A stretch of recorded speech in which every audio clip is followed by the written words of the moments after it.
This is we are going back to some basic, which is counting the elements in the array. So this is very simple. क्या हमको निकालना है कि let's say अगर दो indexes दिए हुए हैं 2 and 6, और हमको काउंट करना है कि how many number of elements are there between those given index, right? We can see like देख के काउंट कर सकते हैं कि 5 एलिमेंट हैं यहाँ पे, बट अगर उसका फॉर्मूला निकालना है so it will be 6 - 2. If we do that like just to i to j निकालना है तो j - i करते हैं, it will be 4, which is incorrect, right? So the formula, correct formula is j - i + 1. एक extra element होता है count करने में, which is 5, right? So if question is given कि i से लेके j तक के elements बताने हैं, so it will be j - i + 1, right? So this is just formula to remember. ये होती है requirement. Now कुछ cases में requirement होती है कि आई से लेके जे तक के एलिमेंट बताना है बट जे को एक्सक्लूड करना है. सो उस केस में बस एक कम कर देंगे. सो उस केस में फॉर्मूला होगा j - i. और अगर कहीं रिक्वायरमेंट है जो कि आज के क्वेश्चन में होगी, विच इज़ आई से जे के सारे एलिमेंट बट दोनों को एक्सक्लूड करना है, सो उस केस में फॉर्मूला आता है j - i - 1, क्योंकि अब आई भी एक्सक्लूड हो गया. So this is very basic counting formula. इसके बाद अब हम देख रहे हैं कि नंबर ऑफ सब एरे कैसे काउंट करना है. सो j - i + 1 हो गया आई से जे के सारे एलिमेंट. अब हमको देखना है कि अगर मेरे को दो इंडेक्सेस अगेन ऐसे दिए हुए हैं और ये काउंट करना है कि इनके बीच में कितने total number of subarrays possible हैं, राइट? सो वो निकालने के लिए हम कैसे देखेंगे, let's see some of the subarray which can be formed. So a single element is also a subarray. So this is one subarray. Another subarray is this, and so is this and this. So these are some example of subarrays which you can make between 2 to 6. So 5 तो ये होगा subarray. Another example of a subarray is just this single element, which is 7, which is at index 3, and so is this and this. मैं सारे नहीं बता रहा, but क्या हम देख सकते हैं इससे कि अगर कोई subarray की स्टार्टिंग ये वाला इंडेक्स है, सो अगर वो इस पॉइंट में कहीं पे भी एंड होता है, so that will be a such subarray which is contain completely within these two indexes. दोनों को इंक्लूडेड वाली की बात चल रही है कि दोनों को इंक्लूड कर सकते हैं, right? So anything which ends here is a सब एरे विद इन दिस. सो 5 तो ऐसे हो गए. फिर उसके बाद anything which starts here it can and anywhere between these 4. सो 4 ऐसे हो गए, राइट? सो सिमिलरली और एक 3 वाला सेट होगा ये, और anything starts here can end here, and then 2 और 1 का भी होगा, ये 2 वाला और ये 1 वाला, राइट?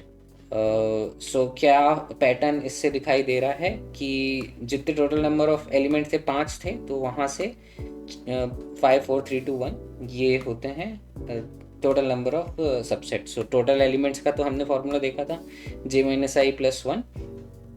अगर उसको n कह रहे हैं तो टोटल नंबर ऑफ सब एरेज होंगे n + n - 1 + n - 2 up to 1. So this is a simple AB arithmetic progression. इसका फॉर्मूला होता है ये n × n + 1/2. सो जस्ट इसको मतलब पता होना चाहिए आज के क्वेश्चन के लिए as a prerequisite, right? And then just one final counting formula.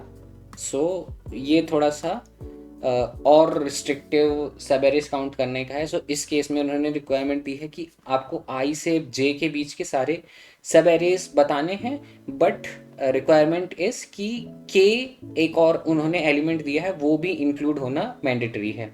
सो अब ऐसे कितने सब एरे बन सकते हैं, तो उसके कुछ एग्जाम्पल हम देखें. ये 3 से 5 वाला है, ये एग्जाम्पल सही है. इस केस में आई और जे इंक्लूड नहीं कर रहे हैं, एक्सक्लूडेड है वो, बट के को इंक्लूड करना मैंडेटरी है. सो एक ये हो गया, उसके बाद एक ये हो गया, ये हो गया. ये सारे सब एरेज हैं. सिमिलरली 2 साइज का ये वाला, ये सारे सब एरेज ऐसे हैं जो आई से लेके जे के बीच में कंटेंट है और वो के को भी इंक्लूड करते हैं, ये वाला. सो इसके लिए क्या फॉर्मूला होता है, anything which starts here and ends here will be guaranteed to be such sub array which is like completely contained within ij, and it also includes k. Right. As you can see, अगर कोई भी चीज़ यहाँ से start होती है और यहाँ पे ख़त्म होती है तो के को तो इंक्लूड करेगी क्योंकि के उनके बीच में है। ठीक, तो अब इसको काउंट करने का फॉर्मूला निकालना है। स्टार्टिंग पॉइंट कितने हो सकते हैं? दे आर आई टू के एक्सक्लूडिंग आई विच इज़ के माइनस आई, जो हमने देखा था फॉर्मूला। आई से के तक के नंबर ऑफ एलिमेंट्स बताने हैं, एक अगर हम आई इंक्लूड नहीं कर सकते तो that will be k minus I. Similarly ये वाली साइड होगी जे माइनस के, ये वाले total number of element. Necessary नहीं है बराबर हो, कुछ भी हो सकते हैं, बट ये फॉर्मूला उस पर अप्लाई होगा correctly, right. So total number of such subarray कितने बनेंगे? You have this k minus i option for starting, this j minus k option for ending. So total number of such subarray will be k minus i multiplies by j minus के।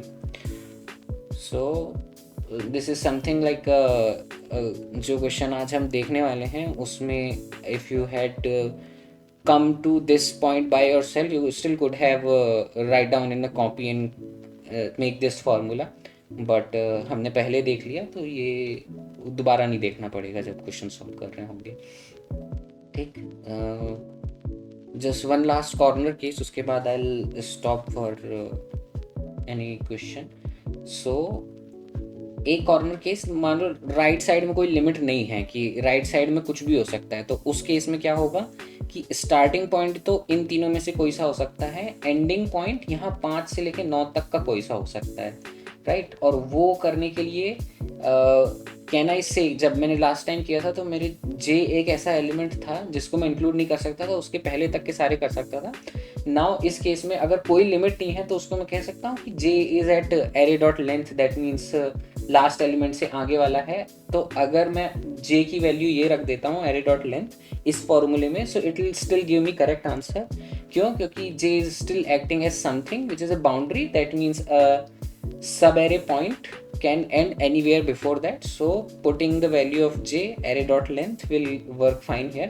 Same way right side की तरह left side में भी ऐसा, अगर left side में कोई limit नहीं है तो i को मैं -1 रख सकता हूँ and that will also give me the correct answer, right. क्योंकि ये जो i और j हैं दे जस्ट रिप्रेजेंट बाउंड्री की इससे पहले का आप कुछ भी ले लो। सो बाउंड्री अगर नहीं है तो उसको मैं एक नंबर से रिप्रेजेंट करता हूँ for getting the correct answer. They are -1 and array dot length for left and right side respectively. I will stop here for a second.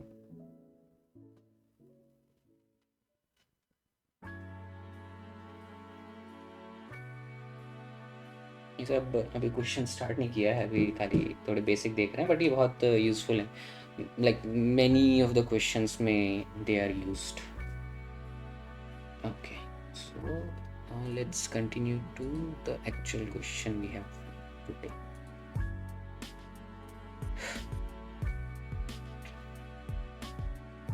Now, given that information, let's consider this question that given an array of integer ARR, find the sum of min b, where b is the range over every continuous sub-array of ARR. Since the answer may be very large, we have to return it 10 power 9 plus 7.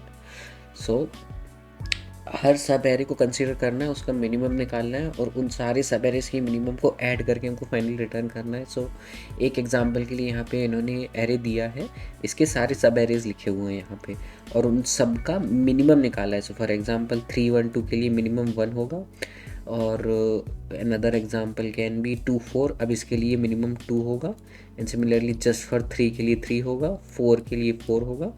ऐसे हर सब array consider करना है। Another example यहाँ दिया है, इसके सारे सब एरे नहीं दिए बट इसमें भी सारे सब एरेस कंसीडर करेंगे। So for example let's say 81 94 और 43 है तो उसमें 43 मिनिमम होगा and that will be added into my final answer.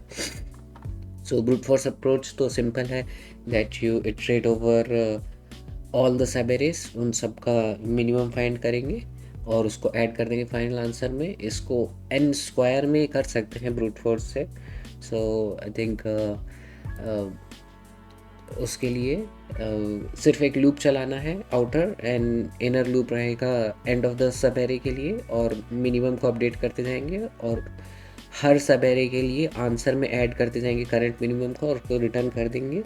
So that's the naive solution जो n स्क्वायर में है, but as question given ARR length can be up to 10 power 4 so n square की value हो सकती है 10 पावर 8 which is not an acceptable solution in LeetCode. It has to be order n log n or order n when the limit is up to 10 power 4. So let's see a better solution that we can do using stack. But before going to that, let's see क्या उसका idea है. So instead of finding minimum value of each subarray, what I will do, I will find out for each element in how many subarrays that element specifically is going to be minimum. So I'll say that again. Instead of finding the minimum element in each subarray, I will try to find out what each element is going to be minimum in that many. So that total count of subarrays I will find out, and once I multiply the current number in that number of subarrays, I will get the total contribution of current number. और ऐसे ही मैं सारे elements का contribution निकालूंगा और उसको final answer में add कर दूंगा. सो that will be the final answer again. So this is like going in the opposite direction of what question is given. So question जो उन्होंने दिया है, जिस तरह से फ्रेम किया है, उसको एक दूसरी तरीके से देख के हम निकालेंगे. सो वो निकालना ऑप्टिमली पॉसिबल होता है instead of actually finding out the minimum in each subarray. So this is one of the trick which you can keep in your mind when solving a question, that try to look at the question from a different point of view and maybe see कि उसको optimally करना possible है. So finding out total number of subarrays हम देखते हैं. अभी हमने देखा था कि क्या क्या क्या conditions पे हम find कर सकते हैं सब टोटल नंबर ऑफ सब एरेज. अब इस क्वेश्चन में उसको अप्लाई करने का देखते हैं. सो मैंने जस्ट अभी रिक्वायरमेंट क्या बोली. रिक्वायरमेंट ये है कि मेरे को एक current number, so for example ये वाला अगर एरे में कंसीडर कर रहा हूँ, इसमें मेरे को ये फाइंड करना है कि ये गिवन करंट नंबर 4 जो इंडेक्स 5 पे है, not any other 4, just this 4, ऐसे कितने सब एरेज होंगे जिसमें ये पर्टिकुलर एलिमेंट मिनिमम होगा. तो ये पता करने के लिए मैं क्या करूँगा, जो मेरा करंट नंबर है उसके लेफ्ट में उससे छोटा, so closest smaller on the left and closest smaller on the right, ये दोनों चीज़ें मैं फाइंड करूँगा. और फाइनली मेरे को टोटल ऐसे नंबर ऑफ सब एरेज निकालने के लिए जिसमें 4 मिनिमम है, क्या मेरी कंडीशन होगी, वो सब एरेज स्टार्ट होने चाहिए लेफ्ट स्मॉलर के बाद में और ख़त्म होने चाहिए राइट स्मॉलर से पहले, और they should also contain the current number. अगर ये तीनों कंडीशन सेटिस्फाई होती हैं तो वो सब एरेज में 4 ही मिनिमम होगा. That I can say for sure. अब ऐसे टोटल नंबर ऑफ सब एरेज निकाल लिए, उसको 4 से मल्टीप्लाई कर दूंगा तो मेरे को 4 का कंट्रीब्यूशन मिल जाएगा, क्योंकि उन सब एरेज में 4 मिनिमम होगा. एंड उसको 4 से मल्टीप्लाई कर दिया, टोटल कंट्रीब्यूशन ऑफ 4 मेरे को मिल गया. हमने जस्ट अभी देखा था कि कैसे अगर मेरे को लेफ़्ट बाउंड्री और राइट बाउंड्री आई और जे दिए हैं और ये कंडीशन दी है कि एक नंबर है जो बीच में कहीं भी हो सकता है, तो ऐसे सब एरेज बताओ जो इन बाउंड्रीज़ के विद इन कंटेन है, लाइक नॉट इंक्लूडिंग देम हैं, और करंट नंबर को फॉर श्योर इंक्लूड करते हैं. तो ये कैसे निकालते हैं वो हमने जस्ट देखा था.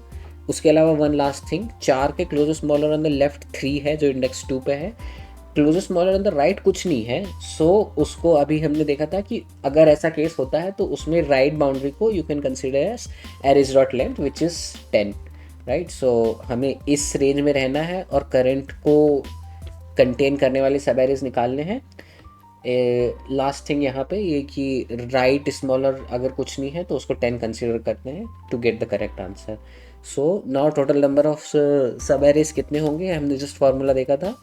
अगर ये i है, ये j है और ये k है, तो फॉर्मूला होता है j minus i multiplied by k minus j. वही हमने यहाँ पे फॉर्मूला निकाला है. So it will be 3 cross 5 and total number of सब एरेज विल बी 15. अब 15 में मैं 4 को मल्टीप्लाई कर दूंगा तो मेरे को 4 का कंट्रीब्यूशन मिल जाएगा. ऐसे ही मैं सारे एलिमेंट्स के लिए जब ऐड कर दूंगा फाइनल आंसर में, so I will get my final answer, like total answer what is requested. One last thing, तो अब इससे फ़ायदा क्या हुआ, हमने देखा था कि कैसे closest smaller on the left and closest smaller on the right निकालते हैं. सो उस फंक्शन को, उस सॉल्यूशन को हम यहाँ पे रीयूज़ कर सकते हैं to get our answer in order and solution. So let's see the implementation for this. First let's see कि दो मेथड से कैसे होगा। सो हमको closest smaller on the left और closest smaller on the right दो चीज़ें निकालनी है। तो दो निकालने के लिए मैंने ये दो मेथड लिखे हैं यहाँ पे, closest smaller on the right and closest smaller on the left. सिर्फ एक डिफरेंस है, सारा टेम्पलेट सेम है, स्टैक बनाया है, एरे बनाया है, एरे को फिल किया है। सो फिल करने की कंडीशन डिफरेंट है। और एक दूसरी चीज़ डिफरेंट है, यहाँ पे हम राइट टू लेफ्ट इटरेट कर रहे हैं, इस केस में लेफ्ट टू राइट इटरेट कर रहे हैं। लेफ्ट निकालने के लिए लेफ्ट टू राइट, राइट निकालने के लिए राइट टू लेफ्ट। फाइनली ये इम्प्लीमेंटेशन सेम है जो हमने closest smaller on the left को निकालने के लिए देखा था। जब तक स्टैक टॉप बड़ा है तब तक एलिमेंट्स को पॉप करते रहो, और स्टैक टॉप अगर एम्प्टी नहीं है तो उसकी पीक वैल्यू, और हमने बाय डिफ़ॉल्ट -1 सब में भर ही दिया था। फाइनली इसको हम रिटर्न कर सकते हैं।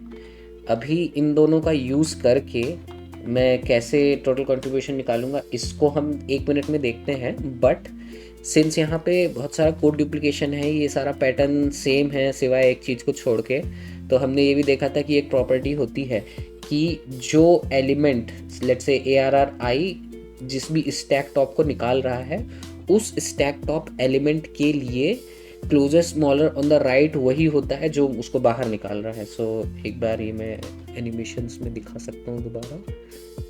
सो ये एग्जांपल अगर हम देखें, सो डायरेक्ट हम वहाँ पे चलते हैं जहाँ पे कोई किसी को बाहर निकाल रहा है स्टैक में से। तो 6, 9 और 13 तो एक एक करके इंसर्ट हो जाएंगे स्टैक में, क्योंकि स्टैक टॉप उनसे छोटा ही था ऑलरेडी। So will be 16। अब जब 11 आएगा तो 11 देखेगा कि स्टैक टॉप का एलिमेंट उससे बड़ा है तो उसको बाहर निकाल देगा। So only thing I want to highlight here कि जिसने 16 को बाहर निकाला वही उसका closest smaller on the right था। तो हमने ये तो देख लिया था कि कैसे close smaller on the left निकालते हैं। जब आप स्टैक में इंसर्ट हो रहे हो तो जो स्टैक टॉप था वो close smaller on the left होता था, तो 11 के लिए वो 9 था। बट दूसरी चीज़ भी हम यहाँ देख सकते हैं कि जिसने मुझे बाहर निकाला 16 को बाहर निकाला 11 ने, तो 16 के लिए close smaller on the right 11 होगा। सिमिलरली 13 के लिए भी 11 होगा, फिर 11 को हम इंसर्ट कर देंगे। ये आइडिया है हम कैसे दोनों मेथड्स को मर्ज करेंगे। एक एग्जांपल और देख लेते हैं। 20 और 23 दोनों इंसर्ट हो जाएंगे, बट जैसे 15 आएगा तो वो 23 को बाहर निकाल देगा और 20 को भी बाहर निकाल देगा। तो वो 23 के लिए और 20 के लिए दोनों के लिए closest smaller on the right 15 हो जाएगा, which you can see as well. 20 के closest smaller on the right 15 है, और 20 के लिए भी। नो फाइनली 7 जाएगा, तो 7, 15, 11 और 9 सबको निकाल देगा बाहर। तो इफ़ यू सी 15 के लिए closest smaller on the right 7 है, 11 के लिए भी, 20 और 23 बड़े हैं उससे, 15 भी बड़ा है, तो 11 के लिए भी 7 है, और फाइनली 9 के लिए भी closest smaller on the right 7 है। उसके बीच के जितने एलिमेंट है वो सब 9 से बड़े हैं। 7 सबसे पहला ऐसा था जो उससे छोटा आया उसके राइट में। अब इस आइडिया को यूज़ करेंगे और दो मेथड जो लिखी है उसकी जगह एक ही बना देंगे। कंट्रीब्यूशन कैलकुलेट कर रहा हूँ, मेरे को closest smaller on the left and closest smaller on the right दोनों कैलकुलेट करने हैं। मैंने इस बार एक ही स्टैक लिया है और फाइनल रिजल्ट है मेरे पास, और total number of element just for making the solution shorter. Her bar nums dot length ना लिखना पड़े, but writing that is also fine. अब मैं लेफ़्ट से राइट इटरेट करना हूँ जैसा मैंने एक्सप्लेन किया, एक ही चीज़ में करता हूँ। सो शुड पॉप को मैं ऐसे इनलाइन कर सकता हूँ। So this is just one comparison which is number should be less than stack top. So number क्या है, nums of I, it should be less, number should be less, right? So smaller निकालने के लिए less होता है। it should be less than stack top का formula होता है peak, right? एंड अब मैं इस मेथड को हटा सकता हूँ। अब मैं जो एलिमेंट को पॉप कर रहा हूँ, लेट्स से उसका नाम पॉपिंग लिख देते हैं। ये एलिमेंट पॉप हुआ जस्ट। सो जैसा मैंने कहा था कि जो एलिमेंट पॉप हो रहा है, जिसने उसको पॉप करवाया, ith इंडेक्स है ऐसा एलिमेंट जिसके कारण स्टैक अभी पॉप हो रहा है। तो जो एलिमेंट पॉप हो रहा है उसका closest smaller on the right वो एलिमेंट होगा जिसने उसको पॉप करवाया, तो उसके closest smaller on the right को मैं I असाइन कर दूंगा। और ये वाला पार्ट हमने पहले देखा था कि closest smaller on the left वो होता है करंट एलिमेंट को इंसर्ट करने से पहले जो भी स्टैक टॉप था वो closest smaller on the left हो जाता है उस एलिमेंट के लिए, तो I के लिए। ठीक, फाइनली जो एलिमेंट बचे रह जाते हैं स्टैक के अंदर, उनके closest smaller on the left तो हमने देख लिए थे इंसर्ट करते टाइम। तो जब कोई भी एलिमेंट इंसर्ट हो रहा था उससे जस्ट पहले हमने उसका closest smaller on the left तो असाइन कर दिया था, बट उनका closest smaller on the right assign नहीं हुआ क्योंकि वो कभी पॉप नहीं हुए, वो सिर्फ पॉप्ड एलिमेंट के लिए ही होता है। तो जो एलिमेंट बचे रह गए उनका कोई closest smaller on the right नहीं था क्योंकि उनको किसी ने स्टैक में से पॉप नहीं किया। तो उनका closest smaller on the right array dot length होगा, तो मैंने एन यहाँ पे उन सबको असाइन कर दिया है। फाइनली मेरे पास closest smaller on the left and right दोनों आ गए हैं। तो अब इसका यूज़ करके हमने जस्ट देखा था कि अगर लेफ़्ट बाउंड्री को मैं लेफ़्ट बोलूँ और राइट बाउंड्री को राइट बोलूँ और मिडिल एलिमेंट को आई बोलूँ, तो ये कंडीशन थी कि लेफ़्ट और राइट के बीच के सारे सब एरे जो आई को इंक्लूड करते हैं, तो उसका फॉर्मूला था i minus left multiplied by right minus i. ये होगा total number of subarrays. इसको अगर मैं करंट नंबर से मल्टीप्लाई कर दूँ तो मेरे को करंट नंबर का कंट्रीब्यूशन पता चल जाएगा, और ऐसे सारे नंबर्स का कंट्रीब्यूशन अगर फाइनल रिजल्ट में ऐड कर दूँ तो मेरे को टोटल आंसर मिल जाएगा कि हर सब एरे में मिनिमम कितना था, उन सब का सम। और इसको मैं फाइनली रिटर्न कर सकता हूँ मॉड्यूलस करके, जो उन्होंने क्वेश्चन की रिक्वायरमेंट में दिया हुआ है।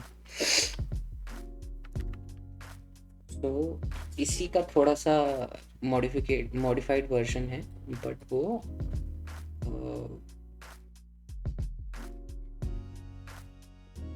इस क्वेश्चन का भी यूज करते हैं। Sum of sub array ranges, see so you're given an integer number, the range of the subarray of nums is difference between the largest and the smallest element in the subarray.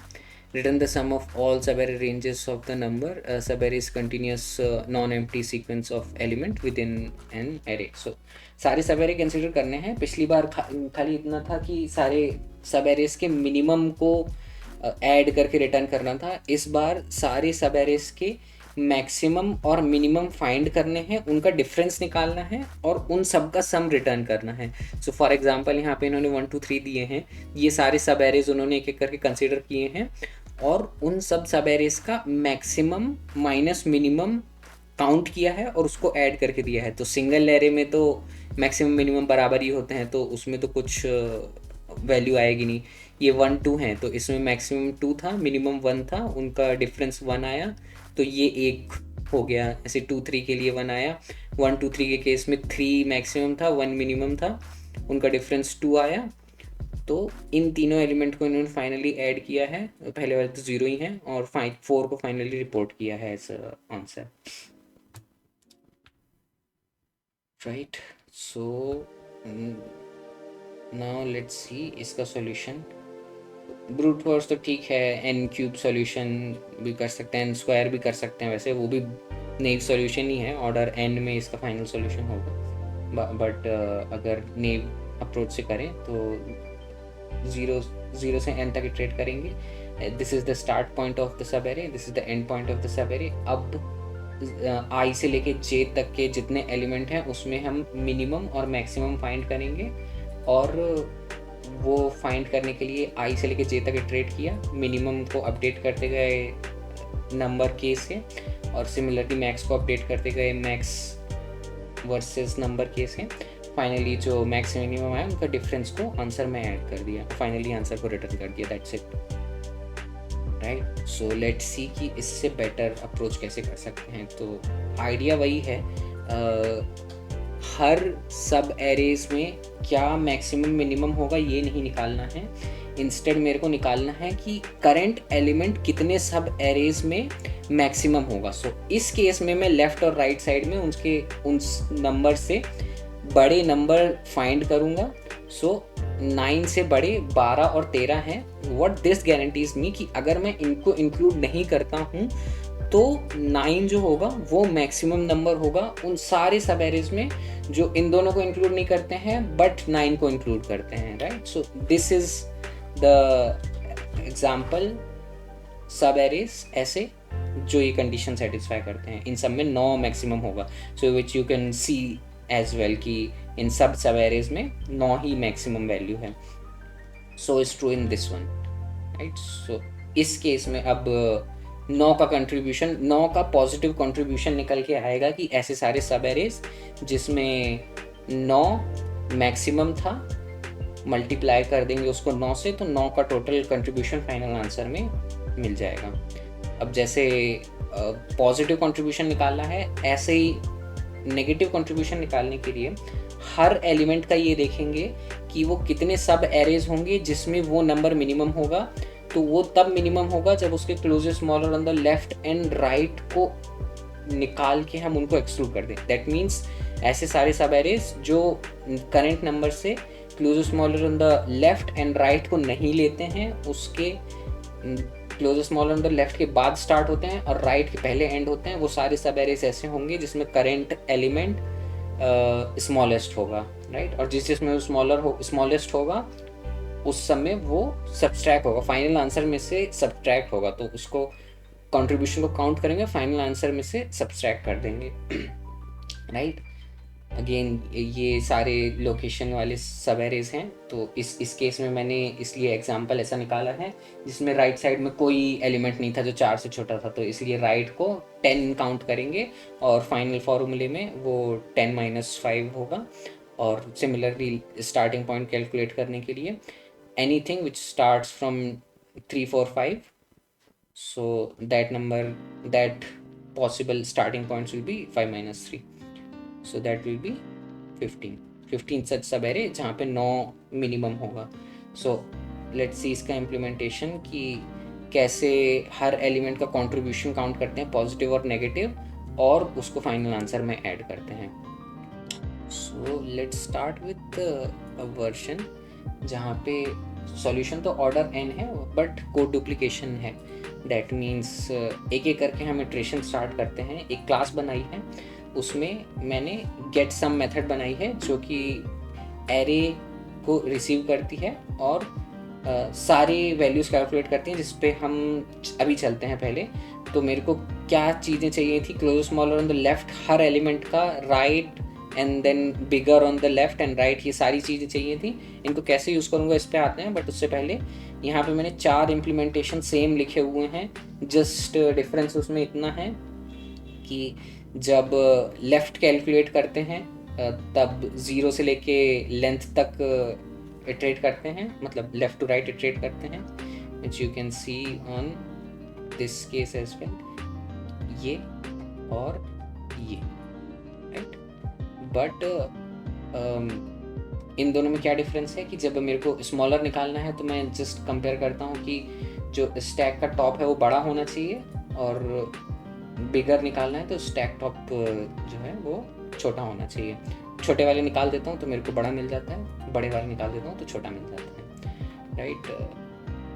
और इसी तरह right करने के लिए बाकी सारा template same है जैसे ऊपर वाला था, बट इटरेट मैंने लेंथ -1 से 0 तक किया है, मतलब राइट टू लेफ्ट इटरेट किया है। सेम इन दिस केस में ओनली ऑपरेंड्स फ्लिप हुए हैं।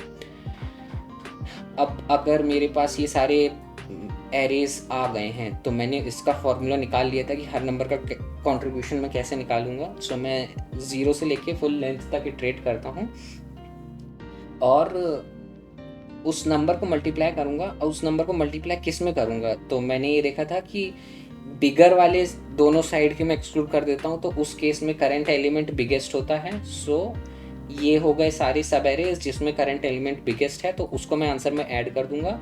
और similarly smaller on the left and right side को जब मैं एक्सक्लूड कर देता हूँ तो उस केस में करंट एलिमेंट स्मॉलेस्ट होता है। तो ऐसे जितने भी टोटल सब एरेज बनेंगे उसको मैं एरे करंट नंबर से मल्टीप्लाई करके फाइनल आंसर में सब्सट्रैक्ट कर दूंगा, और ये दोनों करने के बाद में जो फाइनल आंसर रहेगा उसको we can return that's the total final answer.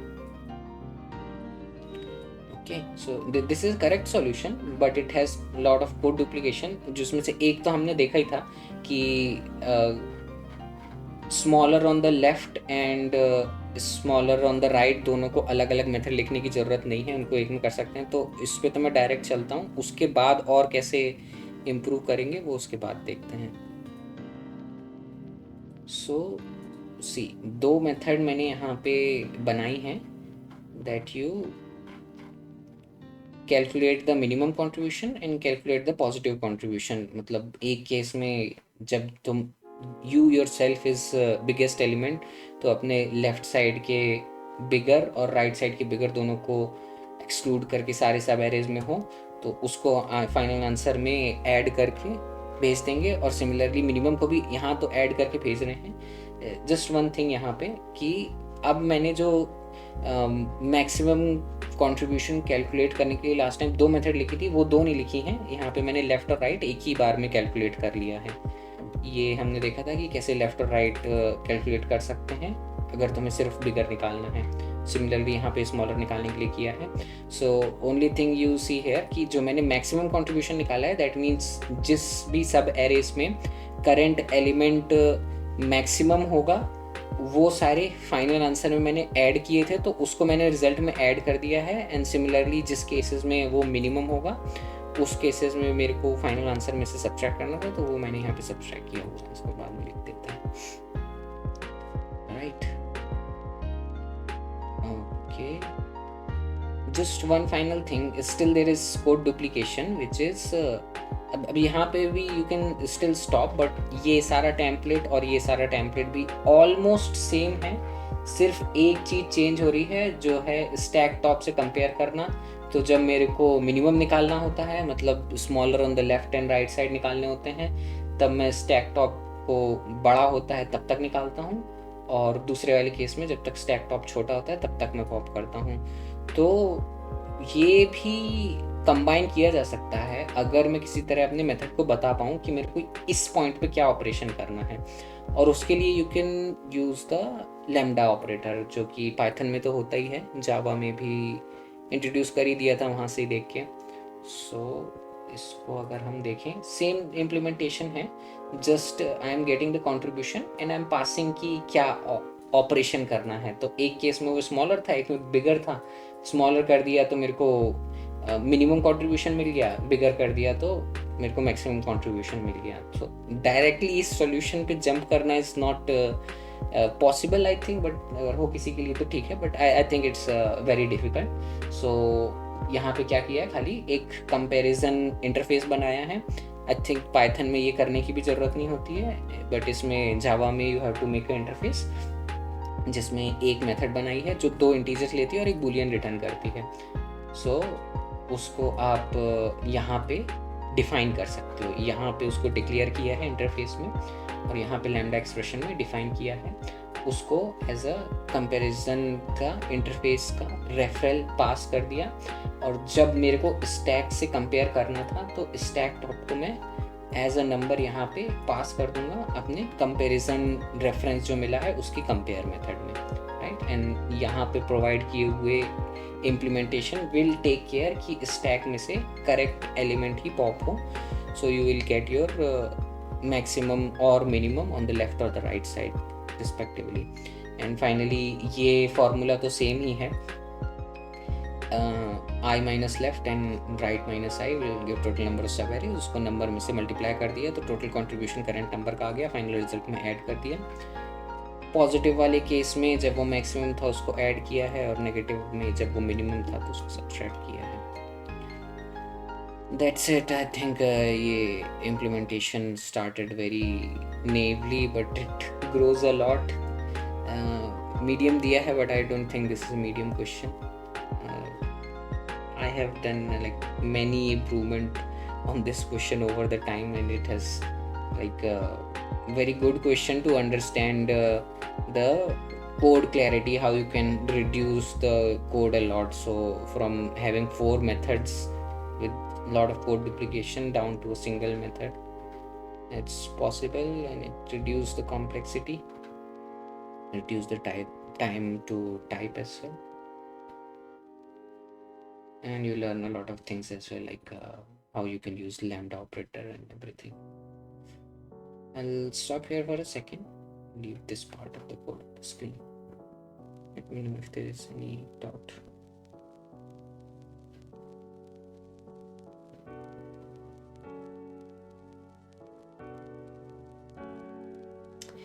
नई चीज आज की यही है, आई थिंक थोड़ी सी ये डिफिकल्ट भी है कि अगर मेरे को एक सब एरे का मैक्सिमम फाइंड करना है और वो सारे सब एरे का करना है, तो वो करने की जगह मैं ये कर सकता हूँ कि करंट एक एलिमेंट को एक बार मैं कंसिडर करूँ और ऐसे सारे सब एरेज ढूंढूं जिसमें करंट एलिमेंट मैक्सिमम होगा, राइट। और वो कब होगा, जब करंट एलिमेंट से बड़ा कोई उस सब एरे में ना हो। और वो कब होगा, जब मैं उसके closest bigger on the left और राइट साइड को एक्सक्लूड कर दूं।